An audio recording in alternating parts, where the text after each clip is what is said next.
Hola, ¿qué tal? Mi nombre es Germán Templos y en este video les voy a hablar sobre 4 temas: la fotosíntesis, la cadena trófica o cadena alimenticia, los ciclos biogeoquímicos y la energía.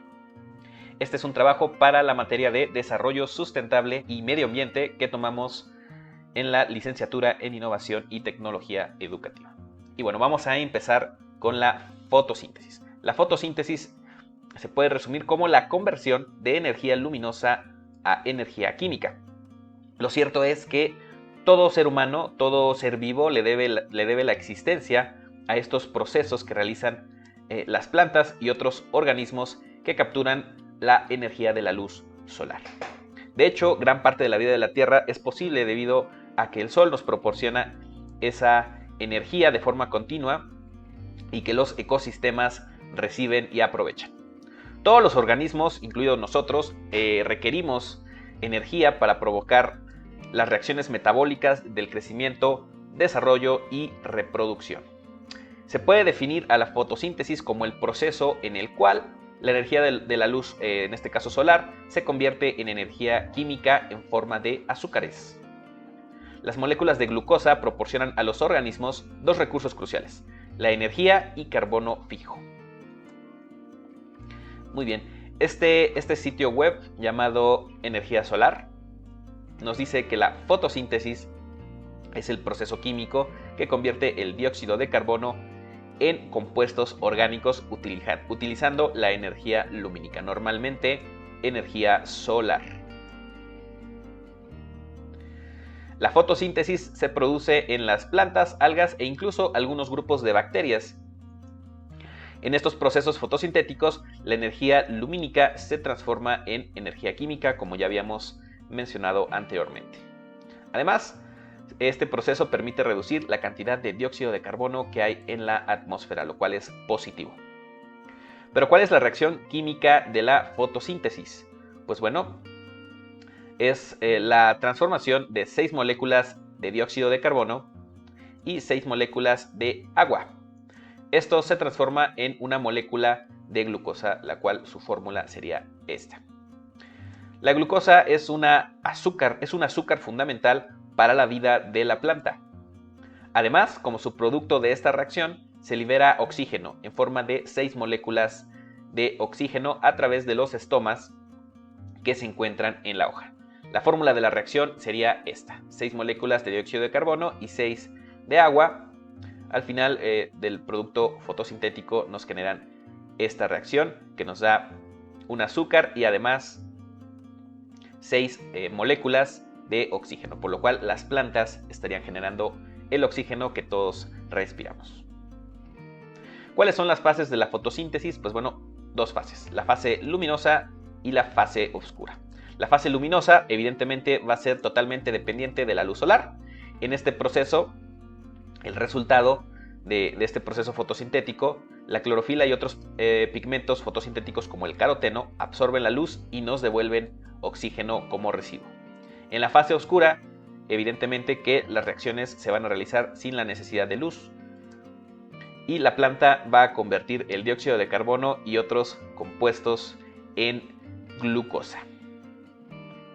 Las reacciones de esta fase oscura, a diferencia de la fase luminosa que produce oxígeno, en la fase oscura las reacciones que se van a obtener va a ser la fijación del carbono y el ciclo de Calvin.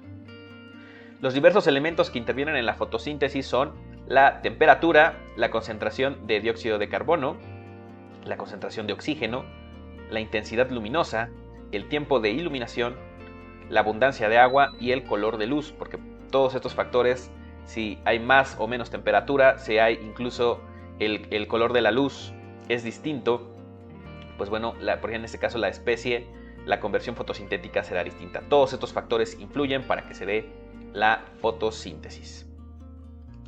Ahora vamos a hablar de la cadena alimenticia. Ya vimos que las plantas son la base de la cadena alimenticia, como lo vamos a poder ver en esta imagen.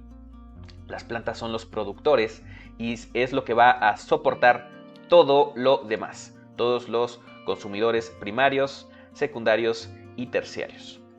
Pero bueno, ¿qué es la cadena alimenticia o la cadena alimentaria? Nos muestra cómo pasa la materia y energía de un ser vivo a otro. Es decir, qué animal se come a quién. ¿Ok? Y vemos que tenemos a los productores, que son las plantas, los consumidores de primer, segundo y tercer orden, y también tenemos a los descomponedores. De acuerdo al sitio Khan Academy, sobre este tema de las cadenas alimenticias y redes tróficas, los puntos más importantes son los productores, que también los conocemos como autótrofos, son las plantas, las cuales fabrican sus propias moléculas orgánicas. Esto es gracias a la fotosíntesis. Después estamos los consumidores, que somos, por ejemplo, los seres humanos, somos una especie de consumidores, también llamados heterótrofos, que obtienen las moléculas orgánicas al comer otros organismos. Una cadena alimentaria es una secuencia lineal de organismos a través de los cuales los nutrientes y la energía pasan de un organismo a otro mediante el consumo. En una cadena alimentaria, cada organismo ocupa un nivel trófico. Y a su vez, las redes tróficas consisten de varias cadenas alimentarias interconectadas. Muy bien, y dentro de los niveles tróficos, que como aquí podemos ver en el sitio de Wikipedia, pues tenemos los descomponedores, los productores, en este caso las plantas, los que llevan a cabo la fotosíntesis, y bueno, todos los consumidores de primero, segundo y tercer orden. Vemos que los productores primarios, como lo habíamos dicho antes, son los autótrofos o plantas que producen materia orgánica a partir de materia inorgánica, a través, como les habíamos dicho, de la fotosíntesis e incluso de la quimiosíntesis. Estas serían plantas, algas y algunas bacterias. Y después venimos los consumidores o heterótrofos, que somos primarios, secundarios y terciarios. Por último, los descomponedores o también llamados desintegradores, que obtienen la materia y la energía de los restos de otros seres vivos. Al final todo se trata del pase de energía de un lugar a otro. En este caso, la producción primaria y secundaria de energía son las formas que utilizan los seres vivos para fijar y asimilar la energía. Y tenemos que están los autótrofos, como ya lo habíamos aprendido antes, como las plantas, y los heterótrofos, como por ejemplo el ser humano. Es importante mencionar que la energía solar que llega a la Tierra, solamente una fracción muy pequeña de ella es utilizada por los seres vivos. Y solamente el 1 y 3% de esa luz, calculado anualmente, se usa en la fotosíntesis. Aún así, esa fracción tan pequeña que es aprovechada por las plantas, se produce a partir del dióxido de carbono, agua y algunos otros minerales, genera 120.000 millones de toneladas métricas de materia orgánica por año en todo el mundo. Con ese poquito 1 a 3% que aprovechan las plantas, pues bueno, se generan muchísima energía, muchísima materia orgánica, a la cual conocemos como biomasa. Y así, de esta forma, en todo el mundo se genera la energía a través de la luz solar, inicia la fotosíntesis y después se desarrolla toda la cadena alimenticia o cadena trófica. Evidentemente que en lugares como por ejemplo Rusia tendremos baja producción, por ejemplo primaria, porque pues no va a haber muchos autótrofos, no va a haber muchas plantas porque hay mucho frío, entonces no se puede aprovechar esa luz solar. Y en zonas más tropicales como lo puede ser Sudamérica, incluso México, pues son áreas de alta producción primaria. Recordemos que la producción primaria se da en autótrofos, es decir, plantas. Entonces, cómo se aprovecha la luz solar va a impactar directamente en el aprovechamiento y generación de energía, en la generación de biomasa. ¿Ok? La cantidad de energía que pasa de un nivel trófico a otro, es decir, por ejemplo, de los primarios, de las plantas a los consumidores de primer orden, dependerá del tipo de ecosistema, su ubicación geográfica y de las fluctuaciones de los factores abióticos, de acuerdo con las estaciones del año. Por último, vamos a hablar sobre los ciclos biogeoquímicos, gracias a esta página del Centro Internacional para la Investigación del Fenómeno de El Niño. El término ciclo biogeoquímico deriva del movimiento cíclico de los elementos que forman los organismos biológicos, de ahí la palabra bio, y el ambiente geológico, de ahí geo, e interviene al final un cambio químico. Los elementos, gracias a estos ciclos biogeoquímicos, los elementos se encuentran disponibles para ser usados una y otra vez por otros organismos. Estos son procesos naturales que reciclan los elementos en diferentes formas químicas.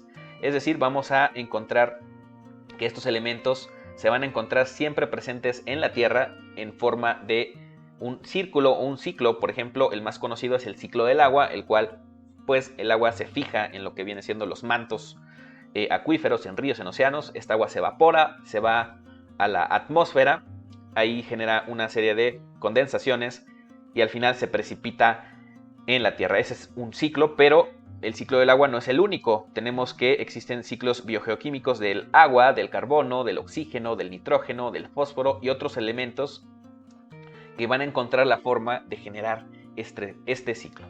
Existen varios tipos de ciclos biogeoquímicos. Por ejemplo, el fósforo y el azufre son de tipo sedimentario, que quiere decir que los nutrientes se quedan en la tierra y circulan en la corteza terrestre.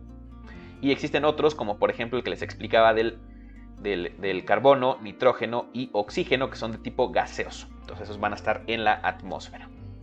Y bueno, aquí tenemos un ejemplo de ciclo biogeoquímico. Por ejemplo, el ciclo del agua. Vemos cómo genera este círculo, cómo se fija el agua y circula en lagos, en aguas subterráneas, en ríos, en océanos. Esta se evapora, se condensa y se precipita. Es un círculo, es un ciclo. Esos elementos siguen estando presentes en la Tierra y encuentran mecanismos para que sigan ahí. Este es el ciclo del carbono, que igual tiene aquí se sedimenta, está en el agua y después sale a la atmósfera y otra vez vuelve, ¿no? Aquí las plantas generan igual un proceso. Aquí tenemos, por ejemplo, el ciclo del nitrógeno, que encuentra formas de fijarse en la tierra gracias a las bacterias fijadoras en las raíces, y los descomponedores, y por supuesto los animales que consumen todas esas energías, todo ese, en este caso, nitrógeno, ¿no? Vamos a revisar esta página de significados de los ciclos biogeoquímicos, y aquí lo definen como la conexión y movimientos que existen entre los elementos vivos y los no vivos, con el fin de que la energía fluya a través de los ecosistemas. Por eso estos elementos van a estar presentes de forma cíclica en todo nuestro planeta Tierra.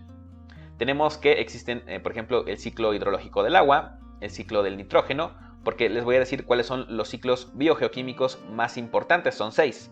El agua, el ciclo del agua, el ciclo del nitrógeno, el ciclo del carbono, el ciclo del azufre y el ciclo del oxígeno. Por último, el ciclo del fósforo. Y bueno, esto fue todo por este video. Espero que les haya gustado, que les sirva, y nos vemos en un próximo video.